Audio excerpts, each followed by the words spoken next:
Oi, pessoal, tudo bem? Então, estamos aqui mais uma vez para a resolução de um exercício. Dessa vez é da segunda ficha, né? A ficha sobre força magnética e a segunda questão da lista, tá? Então, o que é que acontece? É uma questão de verdadeiro ou falso e eu vou estar destacando para vocês as alternativas que forem falsas, né? Vou estar destacando de vermelho, tá? Então aí a gente lê e a parte que estiver errada eu destaco de vermelho para vocês, ok?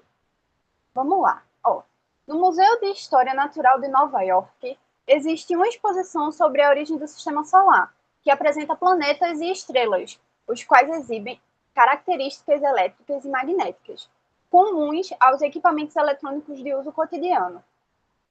Sobre propriedades elétricas e magnéticas da matéria, atribua V verdadeiro ou F falso às alternativas a seguir. Ok, primeira alternativa, ó. A Terra se comporta como um grande ímã, certo? Onde o polo norte magnético, já vou destacando aqui, ó, onde o polo norte magnético de uma bússola coincide com o polo sul geográfico da Terra. Falso. E onde é que está falso aí? Vou destacar para vocês. Polo norte magnético não coincide com o polo sul geográfico da Terra. Polo norte magnético da bússola vai coincidir com o polo norte geográfico da Terra. Porém, não coincide com o polo norte magnético da Terra, certo? Ó, vê só. Olha para cá agora, olha para essa imagem que eu coloquei aqui para facilitar a visualização para vocês. A Terra, como disse, se comportando como um grande ímã, disse na afirmativa, né? Beleza. Vocês percebem aqui, ó, colocou, tá, as informações nessa imagem, né? Que o polo norte magnético coincide com o polo sul geográfico. E o polo sul magnético coincide com o polo norte geográfico. Certo, vê só.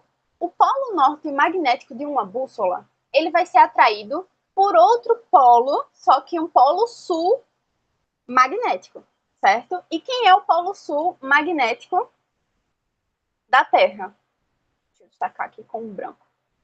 Quem é o polo sul magnético da Terra? É o polo norte geográfico, certo? E aqui diz que o polo norte magnético de uma bússola coincide com o polo sul geográfico da Terra, então falso. Próxima. Uma carga em movimento cria em torno de si uma carga em movimento remete ao quê? Corrente. Beleza. Cria em torno de si um campo magnético, beleza, que pode interagir com outra carga, exercendo nessa última uma força magnética. Sim, ó, tendo um fio, as cargas em movimento, né, vai fazer com que tenha corrente naquele fio e a corrente vai gerar em torno do fio um campo magnético, né, o que é o que a gente analisa exatamente quando a gente faz aquela regrinha assim da mão e bota ela para girar. Pronto, é exatamente isso. Isso daqui indicando o sentido da corrente e isso daqui indicando o sentido do campo magnético em torno do fio. E esse campo magnético, se a gente aproximar outro fio ali, vai ter uma influência sobre esse fio e, consequentemente, vai fazer com que tenha outra corrente ali naquele segundo fio que a gente aproximou, tá? Então, uma carga em movimento cria em torno de si um campo magnético, certo? Que pode interagir com outra carga, exercendo nessa última uma força magnética. Beleza. Verdadeiro. Próximo.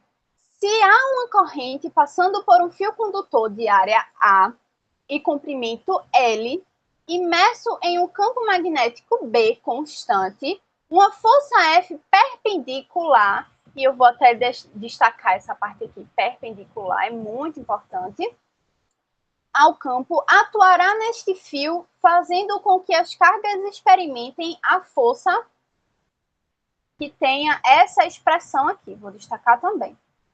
Sim, essa expressão está completamente correta. É a expressão matemática para uma força atuando numa carga que está imersa em um campo magnético. E por que eu destaquei esse perpendicular? Para que remetesse a essa segunda imagem aqui que eu coloquei para vocês. Ó. Deixa eu fazer aqui. Essa segunda imagem que eu coloquei aqui para vocês. que é justamente essa regrinha aí da mão, dos dedinhos, enfim, que é um dedo está indicando a direção da força, outro dedo indica a direção do campo magnético e o outro dedo indica a velocidade e a direção, indica a direção da velocidade da carga, certo? E aí você percebe que todos estão perpendiculares entre si. O da força está perpendicular ao do campo, que está perpendicular ao da direção da carga, e o da carga também está perpendicular ao campo, e o do campo está perpendicular ao da carga, enfim. Essa alternativa aqui, toda completamente verdadeira. E aí, perpendicular, eu destaquei justamente para remeter a essa segunda imagem, ok? As linhas de indução do campo B, criado por uma corrente I em um fio condutor retilíneo, lembra agora lá daquela situação em que a gente faz essa regrinha aqui da mãozinha, tá? Linhas de indução de um campo B, que é indicado por isso daqui, ó, quando a gente faz isso daqui, para saber a direção do campo, né? É criado por uma corrente e em um fio condutor retilíneo, são elipses centradas sobre o condutor. Falso. Ó. Ao redor do fio vai ser algo uniforme, tá? Vai ser uma coisa uniforme. E se você imaginar, eu vou até desenhar uma elipsezinha, tentar desenhar uma elipsezinha aqui. Com um fio aqui no meio, isso aqui não se torna algo uniforme, não. O que é que seria esse algo uniforme que eu estou falando? Seria, por exemplo, se fosse no lugar de uma elipse, fosse um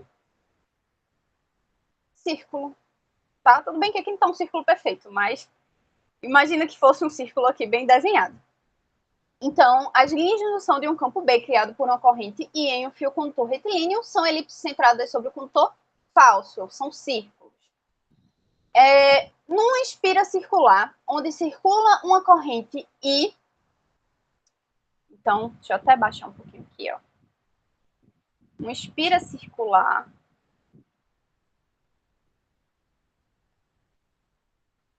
chegando uma corrente aqui e voltando essa corrente por aqui. O módulo do campo magnético é diretamente proporcional a 2I, então já vou escrevendo isso aqui.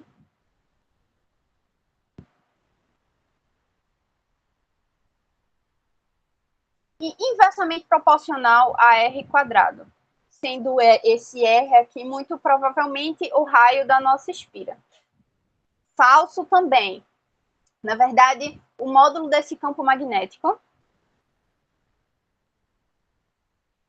vai ser dado por μ, que é a permissividade magnética do meio,